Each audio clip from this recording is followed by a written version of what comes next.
We will be joined by Mr. Alberto Cirio, MP, who plane has just landed. He was delayed and the car's collected him, so he should be here in about 20 minutes. But if I may introduce the speakers. Firstly, Mr. Fulvio Marcello, who kindly sponsored this meeting. Thank you very much, Mr. Marcello. And from Copa Cogia, the leading agriculture NGO in Europe, Mr. Peck. And also we have Mr. Dmitry Fomenko, thank you, who is a Ukrainian investor. And I won't bother introducing everybody else. Perhaps you could, in the round table when you speak afterwards, you could introduce yourselves. This round table is basically about the concern and the opacity of government subsidies in the Ukraine in support of the agricultural sector. Now, I'm a journalist. I'm only moderating this event, so it's best if I hand you over directly to the speakers and invite Mr. Marcello firstly to speak to us. Thank you. So, thank you for your presence. My colleague Alberto Cirio is coming, so there is the head of his office, but he is coming for joining us. So, it's a really important topic, and I want to announce today that after this meeting I will present an interrogation regarding this topic. So it's a really important topic. So in 2015, the EU allocated 1.8 billion to Ukraine under the macro-financial assistance program, and the IMF another 17.5 US dollar. In both cases, Ukraine was unable to receive money in full since it failed to comply with the EU and the IMF requirements before the deadline, including the requirements of anti-corruption reform implementation. On 28 February 2018, the European Commission prepared a new package of a macro-financial assistance for Ukraine in the amount of €1 billion in two tranches of euro, 500 million each. If the AC proposal is approved by the European Parliament and the Council of Europe within the next couple of months, Ukraine will be able to receive the first tranche in July-September of the current year. The new EU requirements will also be related to the fight against corruption in Ukraine. The financial assistance located to Ukraine by the European Union is composed of budgetary funds which are formed, among other sources, from a contribution of EU taxpayers, and we watch closely how Ukraine fulfills its obligation and the state's policy in the country in general. We will remind that the IMF and the EBRD have again and again drawn attention of Ukrainian authorities to the issue of establishing the independent anti-corruption courts. From the situation we are observing today in Ukraine, the sphere of the budget funds distribution in agriculture, well, all signs of corruption are present. We call on Ukrainian authorities to address the issue of independent courts creation. This will allow not only to overcome corruption, but also to make the work of the official more transparent. So today I'll present an interrogation regarding this topic. I want to give the floor at the head of the office of Mr. Alberto Cirio. In 10 minutes, the member of the European Parliament will join us, and then we can open this roundtable. Okay. Thank you very much.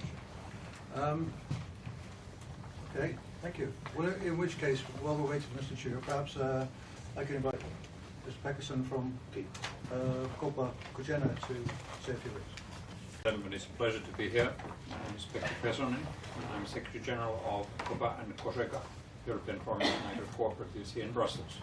We represent approximately 70 national farm organizations, full members in the EU 28, and we also have links with other farming communities around the world, and also, of course, in the continent of Europe. We also have, we are in the process of setting up relations with our Ukrainian counterparts, and I've been to Kiev myself a few times, and also we met our Ukrainian colleagues here in Brussels. And the reason that I'm so pleased to be here today is very much in line with our European agricultural policy, our trade policy objectives, and to support the initiative to become more transparent, especially when it comes to future closer cooperation between Ukraine and the European Union. From agricultural perspective, this is enormously important, especially because of the market reasons. We are very much tied already with the Ukrainian agricultural sector, especially arable crops, products that like poultry meat, and we would like to also put out the message that this increased transparency is hugely important also when it comes to European standards, where Ukraine has committed itself to come forward with their improvements in line with the European Union hard work that the farming community with other stakeholders in the value chain are committed to in the EU. And this is very important not only for the farming community and food sector on its own, but it's very important for the consumers, that the benefits that they expect in areas of sanitary controls, food safety, animal welfare, increased environmental performance, environmental sustainability, these will be respected. We are seeking for good collaboration with our colleagues in Ukraine, and in the coming weeks we actually are engaging ourselves with further talks in some of these aspects.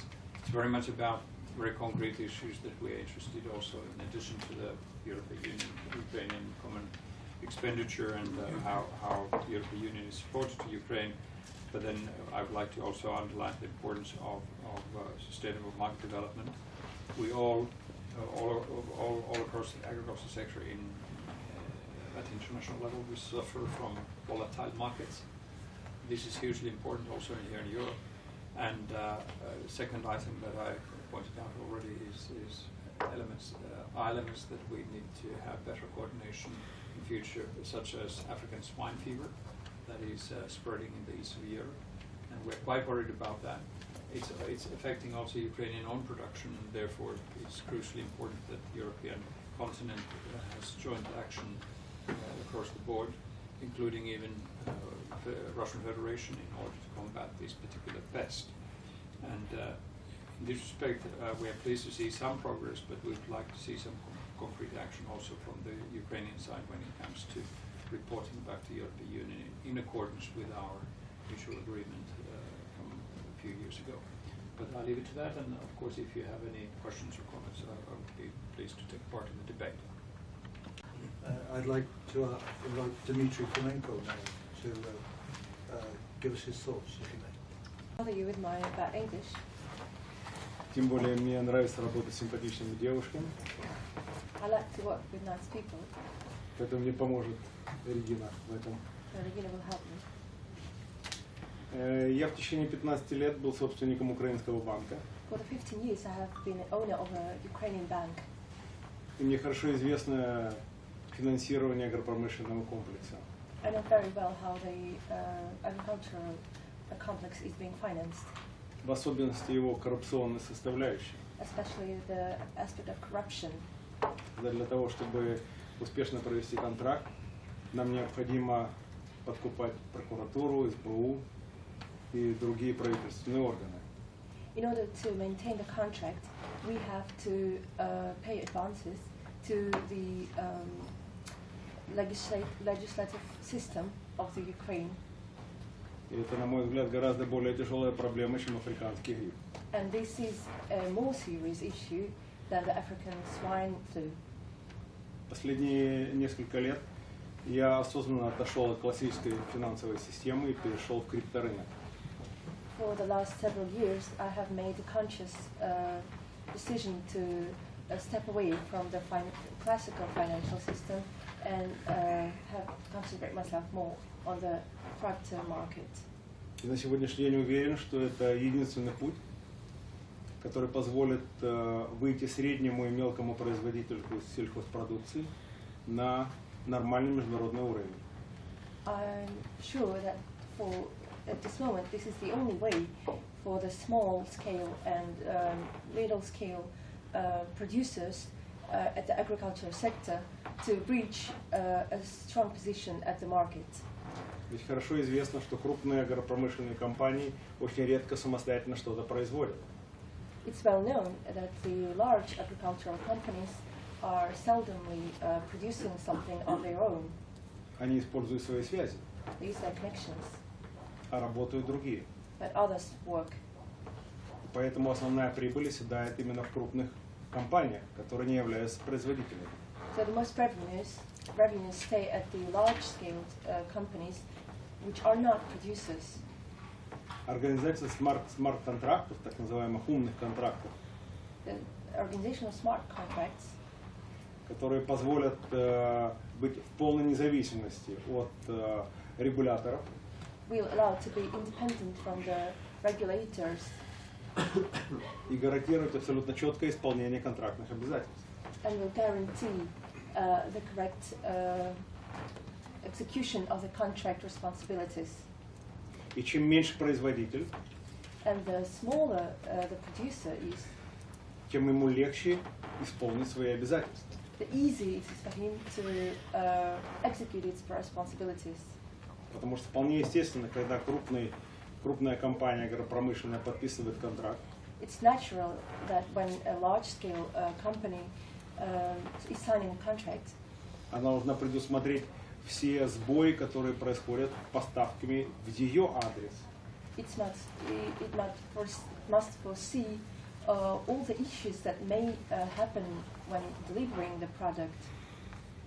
С этим связано разрыв очень большого количества аккредитивов, So many accreditations have been broken because of that, которые не вписываются в установленные сроки. because they are not getting the targets, especially the time targets, И экономика терпит большие убытки. and this is a big loss for the economy. Если нам удастся с помощью криптовалюты устанавливать прямые связи с непосредственными производителями среднего и мелкого класса, If using the crypto money, we will be able to make the direct contacts with small-scale and middle-scale producers, мы сможем обеспечить необходимое качество и тот объем необходимый, который удовлетворит рынок внешний. we will be able to create the quality and the amount of the product that is necessary for the market, and will make the market happy. Так, в качестве примера, мы в течение 2 лет пытаемся поставить курицу в Объединенные Эмираты и в Кувейт. For example, for the last 2 years, we've been trying to deliver poultry to the Kuwait and Arabic Emirates. Бесконечное количество комиссий, которые приезжают с этих стран для того, чтобы оценить санитарное состояние нашего производства. But there are endless qualities of commissions that are coming there to foresee and to check the sanitary conditions of the producing. Чередующие с эпидемиями, которые происходят. And of course, the pest that is also making a problem. В течение 2 лет не дают возможность состояться поставкам. So for the past 2 years, the delivery was not made, it was not possible. При том, что цена на курицу, безусловно, очень интересная для внешнего рынка. The poultry price is very interesting for the external market. А качество курицы намного превосходит аналоги европейские, потому что не используются те добавки, которые синтетические, которые в Европе очень распространены. And the quality of the poultry is very high because synthetic additives that are widely used in Europe are not used in our poultry. Закругляясь, если у кого-то возникнет желание использовать крипторынок в организации поставок агропромышленного комплекса Украины, я с удовольствием поучаствую в этом процессе. So if someone is interested in using the crypto money for creating opportunities for the agricultural market, I will in Ukraine. I would like to help you. А мои координаты можно будет узнать у организаторов. You can get my contact at the organizer. Спасибо большое. Merci beaucoup. Thank you. Thank you very much. Well, we're still waiting for Alberto, but in the meantime, let's have some questions and answers. Can I start off by asking Pekka, what are the real lessons that Ukraine can learn from the European experience of subsidies and how to administer it? Well, first of all, the whole issue of transparency is very well known in Europe, also for our own reasons over the past few years. And this is a big move, a big development, not only in agriculture, but all across the various policy areas. And we're very committed to that. It ranges all the way from this declaration of the support schemes at a certain level amongst farmers to use of growth promoters, antibiotics, all sorts of technology-driven linked elements that farmers need to declare. And in this respect, we can conclude by saying that, especially for our colleagues in Ukraine, the consumer expectations are more visible in the daily work of a farmer. And especially when it comes to technologies, the consumers are increasingly interested in the technologies that have been used. Some of them, some consumers, some people have some reservations concerning some technologies, despite the fact that, for instance, issues like the biotech has been over and over again repeatedly proven safe. There are some ethical concerns or some other concerns that the consumers put forward, and at the end it's always the consumer who buys the product. And so therefore European Union agriculture has been going through all my time here, 21 years, transformation where the transparency declaration of various aspects of production is increasingly made available for the consumers. I think the bigger problem for us is that how much the consumers are willing to remunerate that transparency and that particular production method that they possibly would expect from us in pricing and in paying a higher price in supermarkets and in catering businesses across the continent. I think that's the big question that we are struggling with now. And I think I would like to point out that especially when it comes to the European work, especially in areas like salmonella and antibiotics and antimicrobial resistance, this is something that we also have been communicating already with our colleagues in Ukraine. This transparency needs to be enhanced. We are working on that in Europe quite hard. We are involved, our organization, in various initiatives, for instance, in antibiotics use in what is called the PRUMA, European Platform for Responsible Use of Antimicrobials. And this is a good illustration or indication how we are very much engaged into this work. It is not very easy always, especially when it comes to cost factors. It is a challenge quite often. But then we have reason to expect that the consumers would eventually pay for the let's say added value that they expect. And this is a common denominator across the sectors. We don't have any particular sector that wouldn't be affected. Later this afternoon I will be here in the same house talking about olive oil, which is perhaps not that much of a product yet with the Ukraine. I think you have some production, but this is hugely important for European-owned farming sector, especially in the south. And this is once again very good illustration how we come forward with our promotion and our, let's say, talks on the qualitative aspects of a product sector that actually is a significant part of European agriculture. And this added value and this transparency is increasingly the driver for European agriculture, and it's a must. You look at any international trade development, and especially in this house, you see a lot of interest in how food is being used and how food is being produced. And that's why our organization declares that farmers are the first producers of food.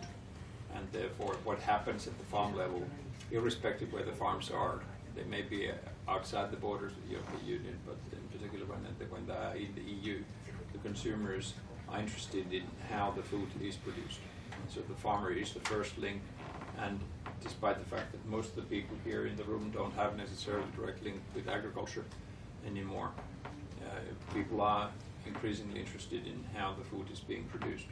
And that's where we see the opportunity also for farming community. But then we are certainly not yet there, especially when it comes to economic factors.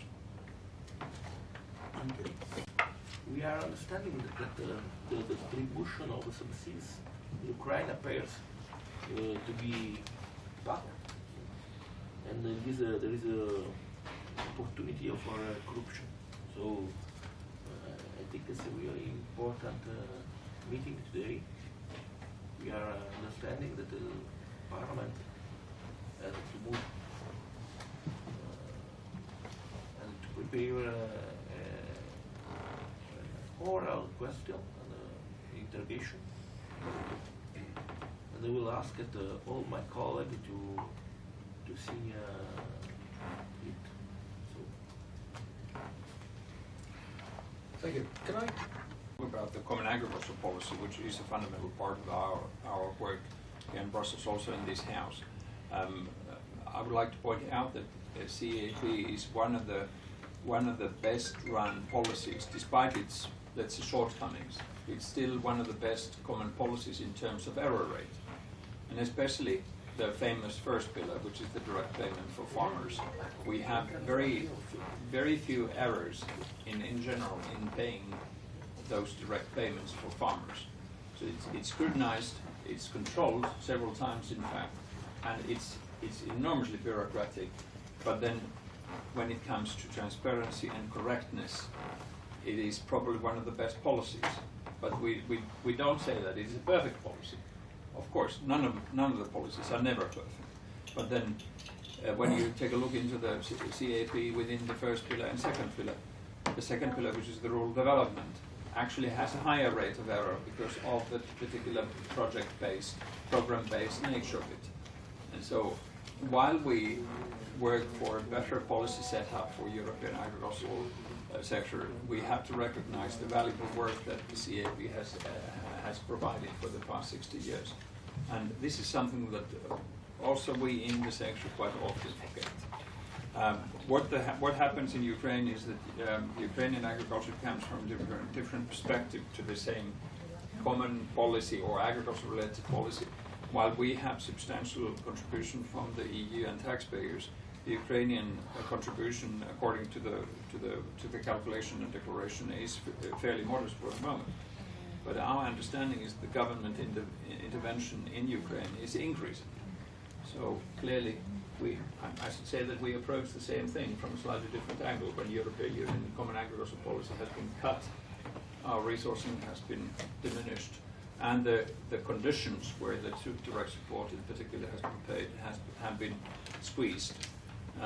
In this respect, the Ukrainian situation is somewhat different. But of course, we start at a fairly low level, as you have been indicated in the press release.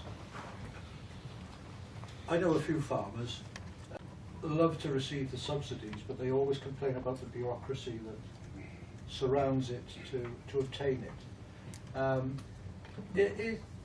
Is the bureaucracy a price we have to pay for the correct operation of CAP, for the transparency, for preventing corruption? We never say that. you wouldn't have to have controls or the declarations of what you actually do. It's more to do with the fact that it is reasonable, and is that something that the farmer is supposed to deliver in return.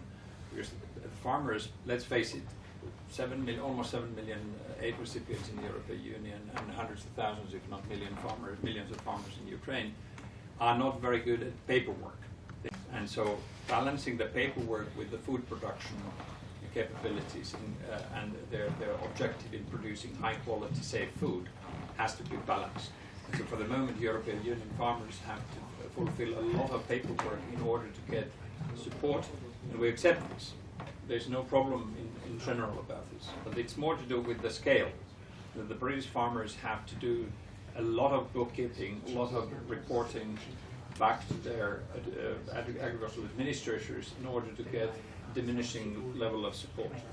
And at the same time, for the international trade reasons, also to a certain extent, thanks to the Ukrainian agreement, we are exposed to more liberal markets and pressures in the marketplace. And therefore, it's quite understandable that the British farmers, our full members, at least until the Brexit is executed, are quite frustrated. And some of the British farmers actually were so frustrated that they voted in favor of leaving the Union, despite the fact that they received some support. And so this is a good illustration how the two sides of the coin would actually go together.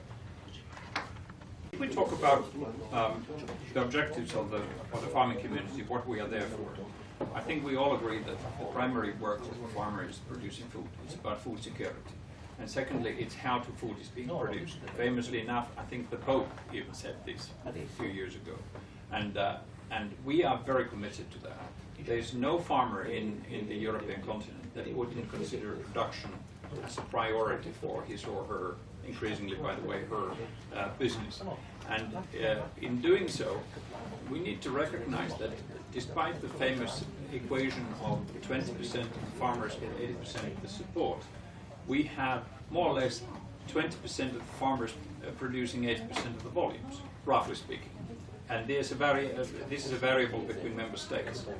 But we have to recognize that when we produce food, that is the objective. And then secondly, it has to be sustainable, in particular this order, because 500 million plus citizens in the EU require stable, affordable, high quality and safe food. And this is exactly the same thing also in Ukraine. And I have absolutely no doubt that the Ukrainian consumers or international consumers in general, when they consume Ukrainian agricultural products, would expect exactly the same thing from the Ukrainian agriculture. And so therefore, we are very committed to this, and that when we make the investment, for instance, the qualitative side, it's very much about the food itself, and then how much chicken, how much cereals, how much wine, how much olive oil can we produce, at what price, and can we match the consumer expectations in accordance with the regulations that stipulate minimum requirements for the safety side, sanitary controls, and also taking into account that while we produce food, we let's say fully recognize other nations and other, let's say, regions of the world and their right to produce foodstuffs for their citizens. So this is a global question, and I think in one of the recent meetings in the EU late last year, there was a World Bank representative who said that actually the common agricultural policy in its roots is a good lesson for all parts of the world how to organize one's food production. Of course, once again, it's not perfect, but it's very much about the qualitative aspect and ensuring that the food production is in the long run sustainable, and it provides exactly what the consumers and citizens expect: high quality, affordable, sufficient in volumes, high quality, safe food produced in a sustainable manner. And this is, I think, this is fundamentally the approach that the Ukrainian agriculture would have to comply with too. Not because of European consumers or the CAP or Brussels, but because of the clientele of the Ukrainian agriculture. It's about the people that buy agricultural products from Ukraine and how they relate to the same product. I don't think any Belgian consumer would put any different standards in place when it comes to imported products that they consume vis-a-vis Belgian-owned production here in Flanders and Robbelot. So I think this is clearly also linked with the transparency when the European Union supports neighboring regions, which we support in general, and in their development. I think we need to make sure that it is transparent and we have good value for money also for the European taxpayers, like we talk about within the CAP too, especially in this house. Thank you. Thank you. Have any questions, Martin? So, So I understand that there's a particular concern about the way agricultural subsidies are disseminated, are distributed, allocated in Ukraine to the agricultural sector. Is that the case? I assume that's the principal reason why you're here. You're expressing concern. Can you just sort of spell out what your concern is specifically on that, and what is the problem with the way, agricultural subsidies from here, from the EU, are being distributed at the moment in Ukraine? Without going into great detail, just briefly. Who are you addressing your question to, Martin? Anyone who wishes to, who's able to, able to answer it. And also, if there is a problem, how can the EU tighten the controls? Whole Ukrainian government is going to spend this exercise. So I wrote at the presidential of administration of Ukraine, the cabinet of the minister, National Anti-Corruption Bureau of Ukraine, the Ministry of Agrarian Policy of and Food of Ukraine. I wrote a letter, and we want to know what's going to happen. So I think that today we start to study what is going to happen in Ukraine, and then after this letter we can understand better. Yeah, so I understand that 35%, according to what I see here, 35%, over one third of subsidies go to one company. The rest are sort of spread around. The remainder, the SMEs. Perhaps So Dimitri could answer that one. It's a massive imbalance. The question for Dimitri is, Martin says that 35% of subsidies goes to one company. Just repeat the question. So I understand that over one third of agricultural subsidies EU go to one single company, just one company. All the rest has to be distributed. I don't know how many there are in Ukraine, but amongst all the others, the SMEs. So there's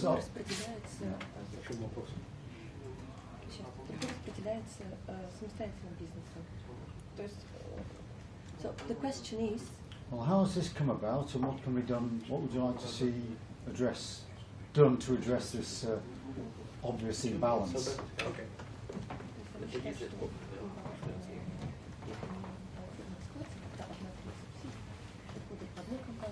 Я понимаю, да. Ну, в действительности мы имеем деформированную систему. it is indeed a deformed system. Проценты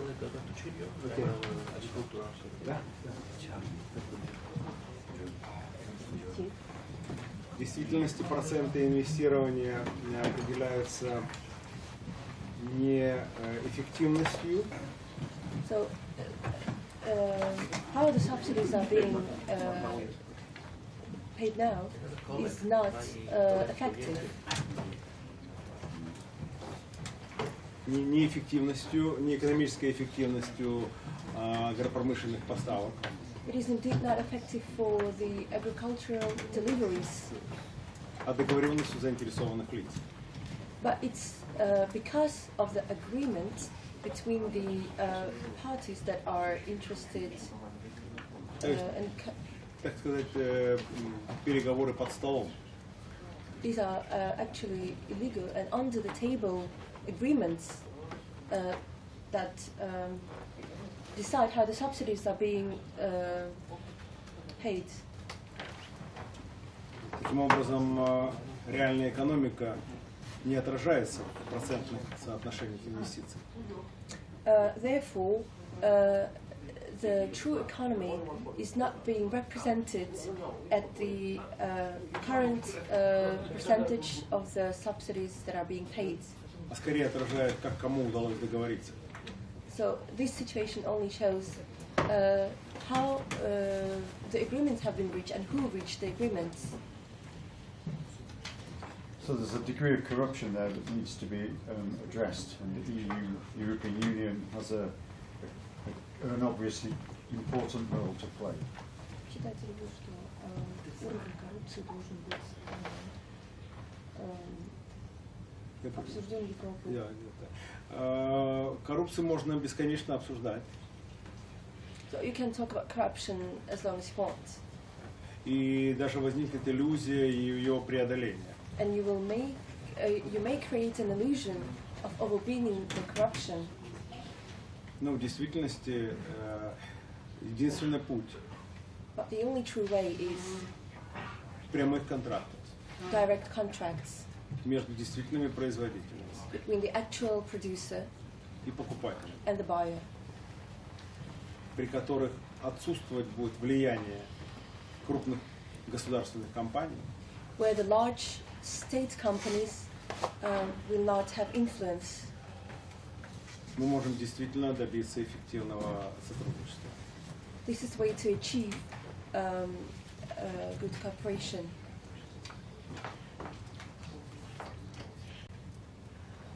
Thank you very much. Well, we've been joined by Mr. Chirio. Yes, and thank you very much for rushing. Thank you. I wake up at 4 o'clock from Italy to be here at, on time, but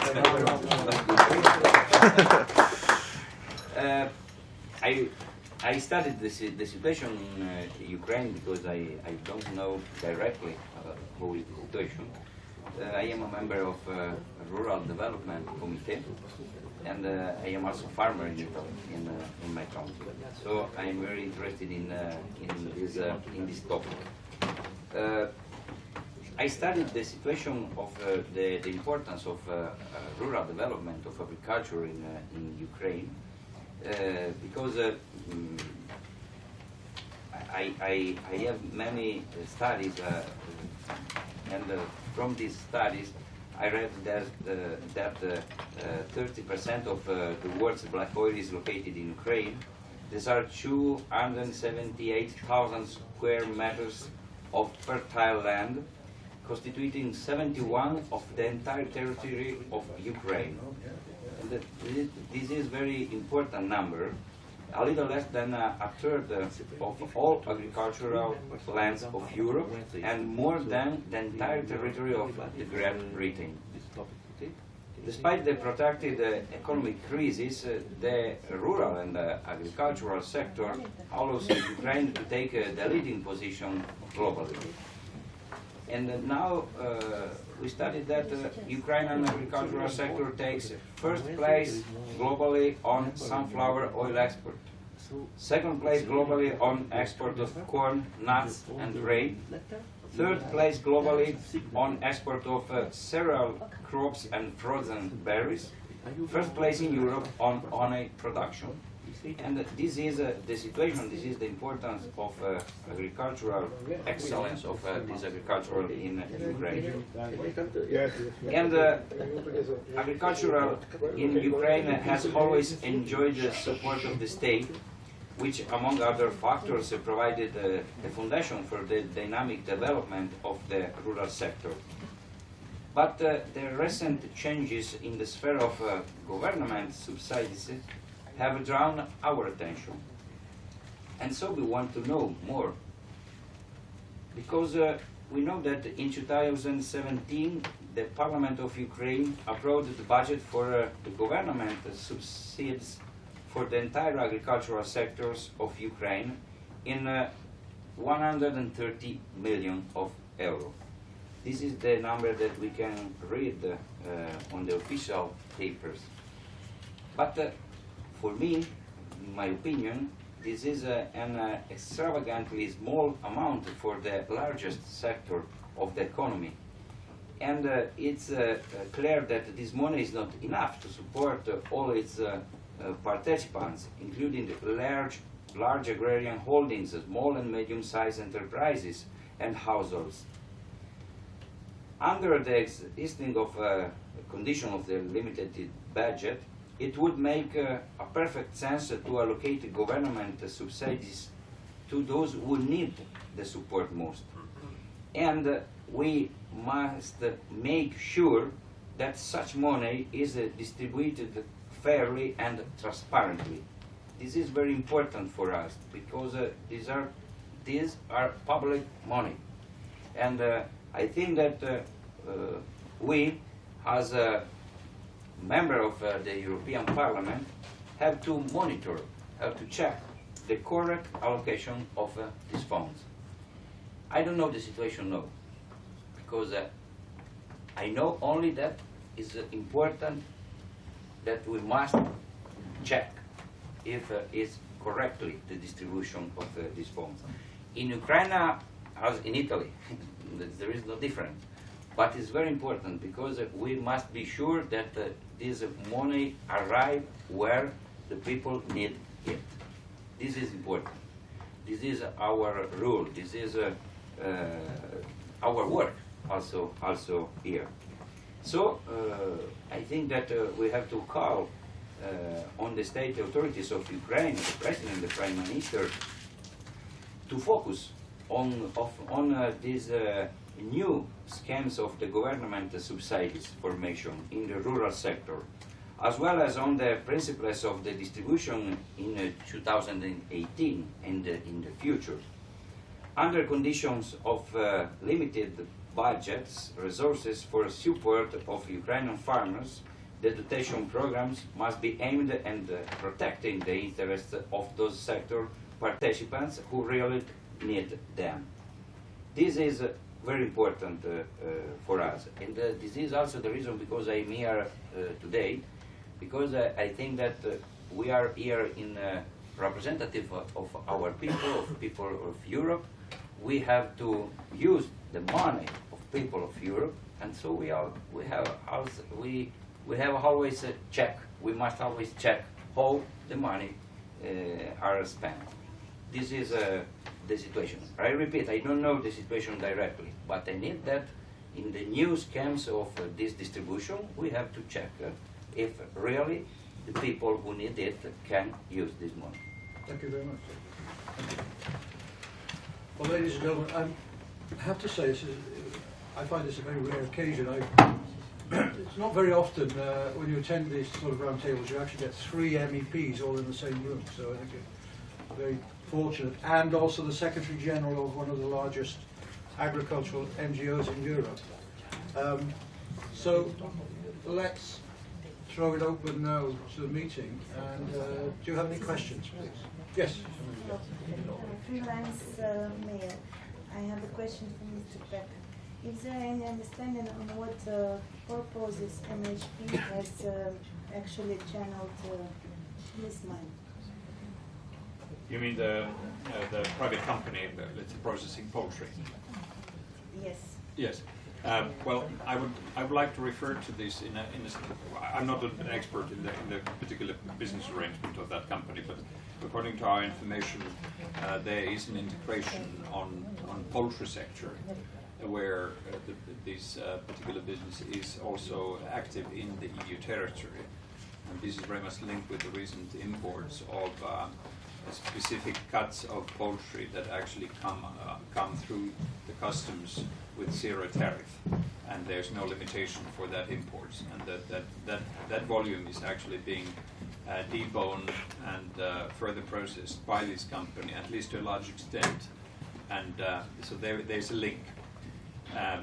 So basically it is a Ukrainian private company that has invested in Slovak Republic, I think Poland, and quite recently in the Netherlands, and this processing is using let's say material and cuts that come across the border within the framework of the trade agreement between the European Union and Ukraine, but with zero tariff.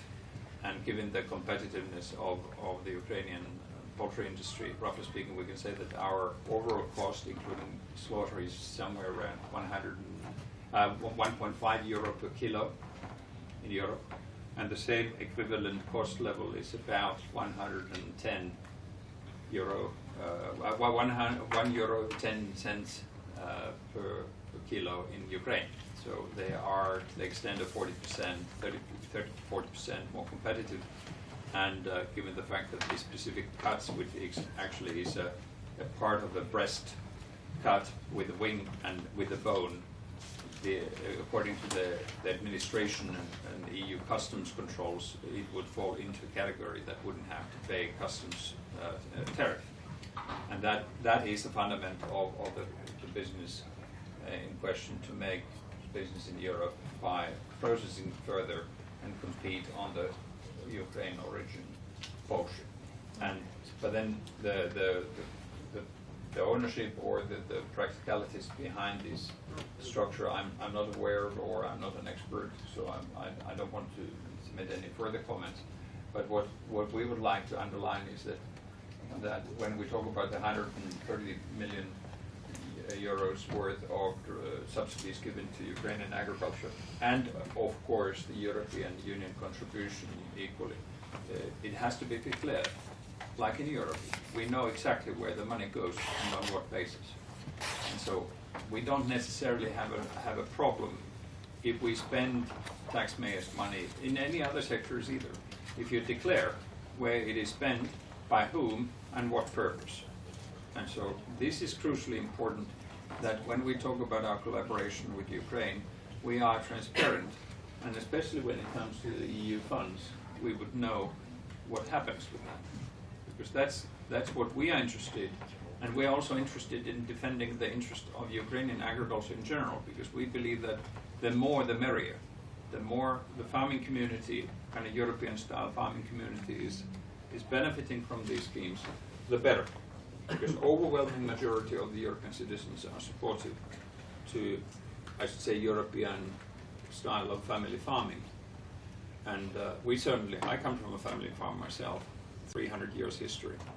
And so therefore I'm very committed to this. But then the big question is that we have to also develop this family farming business model with time, and we have to respect also in the Ukrainian case that they have a historic development behind them that, especially during 1930s, experience during Soviet era, of course, has still an impact to Ukrainian agriculture. So we need to respect their historic development like we do in Europe. For instance, in Czech Republic, we have the same situation. Okay, thank you so much. Thank you. Any other questions? We should have been more provocative. Движение крипторынка способно побороть большинство коррупционных проблем взаимоотношений Европы и Украины. I'm convinced that the current situation with the crypto market is able to overcome many corruptional issues in the Ukraine and in the agricultural sector. И вся моя деятельность сейчас посвящена этому. And this is all of my activity at the moment. И я в этом, безусловно, вижу будущее. I see the future in that. Поэтому я и приглашаю к сотрудничеству, если будут конкретные какие-то действия. That's why I invite you to cooperate if you have a certain concrete action plan. Я в состоянии показать, каким образом будет обеспечена прозрачность и недосягаемость до каких-либо коррупционных механизмов. If you're able to show how and show transparently how we will be able to avoid the corruptional mechanisms. Thank you. So we have a man with money who wants to invest. I want to know what is the actual amount of subsidy required for the 36 of agriculture, or what is the actual amount? I'm sorry, I didn't quite understand the question. Could you repeat it? I want to know what is the actual amount required for the subsidy for the sector of agriculture. What is the amount required in Ukraine? Yeah. What, is there a value on the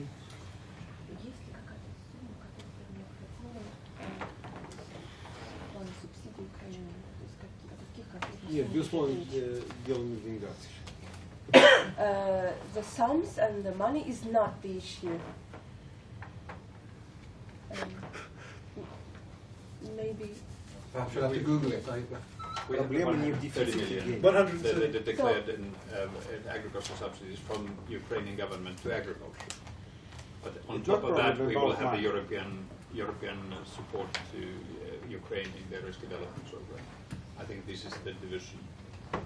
And out of that, if we understood correctly, out of the 130 million, the biggest recipient would get 35%. Am I right? So that would be, roughly speaking, what, 45 million? Could you double check? How does this 130 million total support, 35% to the biggest. Из них 45 миллионов одна путь, 30% получает одна компания. How does the 130 million compare to the Common Agricultural Fund in general? 2%. It's only 2%. Это классическая история, которая заканчивалась как всегда. It is a classical situation. Которая закончится таким же результатом, как и ранее. And this will be, it will deliver the same result as it happened before, in the past. Руководители крупных агропромышленных компаний решают абсолютно иные задачи, нежели те, которые мы надеялись. So the directors of large agricultural producing companies, they are interested in other issues than in solving the actual agricultural problems. Thank you. I think we'll end now, but there's an opportunity. Subsidies most. Who, in the opinion of the Parliament, needs the Most. subsidies most? Yes. Who deserves the subsidies most? Fulvio? Who needs them? So please tell me. Who should? You. Is it the small farmer who needs the most subsidies, or the big companies? The equity is un calcolo comparato, in cui però anche il piccolo possa avere la possibilità di partecipare. Where also the small farmer must have the possibility to participate. Quindi deve esserci, si chiama calcolo ponderato, So it must be a ponderated calculation, che non si basa solo sugli ettari, not based only on the soil that is cultivated, ma in equilibrio tra gli ettari e le persone. but it has to be a balance between the soil and the people.